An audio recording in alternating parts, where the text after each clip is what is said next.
कोई अरबपति सठिया गया है बिल गेट्स जैसा। सोशल मीडिया पर एक दावा तेजी से वायरल हो रहा है कि बिल गेट्स इतने शक्तिशाली हो गए हैं कि वो मौसम को भी नियंत्रित कर सकते हैं। मार्च का महीना अमूमन धीरे धीरे गर्मी बढ़ने लगती है, पर इस बार कुछ अजीब हुआ। अचानक ठंडी हवाएं और तेज बारिश, कई जगहों पर तो ओले भी पड़े। लोगों ने तुरंत सवाल उठाया कि क्या ये सिर्फ मौसम है या फिर कहीं कोई बड़ा प्रयोग चल रहा है। और वहीं दूसरी तरफ सोशल मीडिया पर एक दावा तेजी से वायरल हो रहा है कि बिल गेट्स आसमान में कैल्शियम कार्बोनेट छिड़ककर आर्टिफिशियल रेन करा रहे हैं। सुनने में तो ये साइंस फिक्शन जैसा लगता है, पर इसके पीछे की सच्चाई क्या है?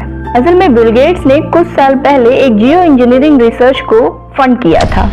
इस रिसर्च का उद्देश्य ये था कि यदि पृथ्वी का तापमान बहुत अधिक बढ़ जाए तो क्या हम सूरज की रोशनी को वापस अंतरिक्ष में भेज सकते हैं। तो इसके लिए वैज्ञानिकों ने विचार दिया था कि कैल्शियम कार्बोनेट के कुछ कणों को वायुमंडल में छोड़ा जाए ताकि सूरज की किरणें रिफ्लेक्ट होकर आसमान में वापस चली जाएं। पर ध्यान देने वाली बात यह है कि इसका उद्देश्य बारिश कराना नहीं था, बल्कि तापमान को कम करना था। सबसे बड़ी बात, दुनिया में इतने बड़े स्तर पर ऐसा कोई प्रोजेक्ट अभी तक लागू हुआ ही नहीं है। तो मार्च में अचानक इतनी ठंड और बारिश क्यों हो रही है?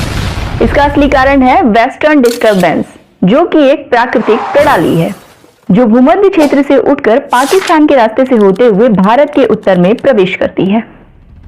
ये सिस्टम सक्रिय होता है तो बारिश, तेज हवाएं और कई बार ओलावृष्टि भी होती है, और यही इस मौसम का असली कारण है। हाँ, एक चीज जरूर बदल रही है जिसकी वजह से अचानक से मौसम में अनिश्चितता, यानी कि कभी भी बारिश, कभी भी धूप, कभी भी चीजें परिवर्तित हो रही। तो अगली बार जब अचानक मौसम बदल जाए तो ये सोचने से पहले कि कोई अरबपति सठिया गया है बिल गेट्स जैसा, हमें ये ध्यान जरूर रखना चाहिए, प्रकृति आज भी मनुष्य से ज्यादा शक्तिशाली है।